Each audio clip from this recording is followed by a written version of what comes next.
মোহতারাম, একটি বিষয় বলবেন, আমরা বর্তমান সমাজে দেখতে পাচ্ছি, আপনার আলোচনায় ফুটে উঠেছে যে যারা পুরুষ তারা নাভি থেকে নিয়ে অর্থাৎ হাঁটুর নিচ পর্যন্ত তাদের সতর এই অংশটুকু ঢাকা থাকতেই হবে, যদি না থাকে তার জন্য অবিরত কবিরা গুনাহ হচ্ছে, সে কবিরা গুনার অংশীদার হচ্ছে।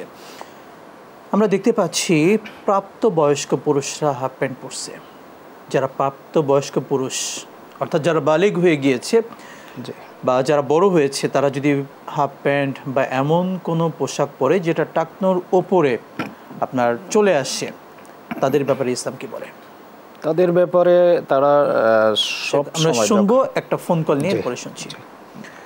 আসসালামু আলাইকুম, দর্শক কে আছেন নাম বলে প্রশ্ন করুন। হুজুর আসসালামু আলাইকুম, আমার তিনটা কোশ্চেন আছে হুজুর। এক হচ্ছে আমি উমরায় যাব, কাবাগরে প্রতি ওয়াক্ত নামাজে জানাজার নামাজ হয়, তো আমি কি জানাজার নামাজ পড়তে পারবো? দুই নম্বর হচ্ছে তাহিয়াতুল ওযু। প্রথম প্রশ্নটি পুনরায় করবেন। হ্যাঁ, তাহিয়াত, হ্যাঁ, জানাজার নামাজ আমি পড়তে পারবো কিনা? জানাজার নামাজ। দ্বিতীয় প্রশ্ন, লাইনটি সম্ভবত কেটে গিয়েছে, আমরা অপেক্ষায় থাকলাম, পুনরায় প্রশ্ন করবেন। মোহতারাম, যে প্রশ্ন আমরা শুনতে পাচ্ছি, মহিলারা জানাজা সালাতে অংশগ্রহণ করতে পারবেন কিনা? পারবে কিনা, এটা মহিলাদের জন্য সলাতুল জানাজা এটা মহিলাদের জন্য বাধ্যতামূলক নয়, এটা পুরুষদের জন্য এটা অনেক সওয়াবের কথা বর্ণনায় রয়েছে।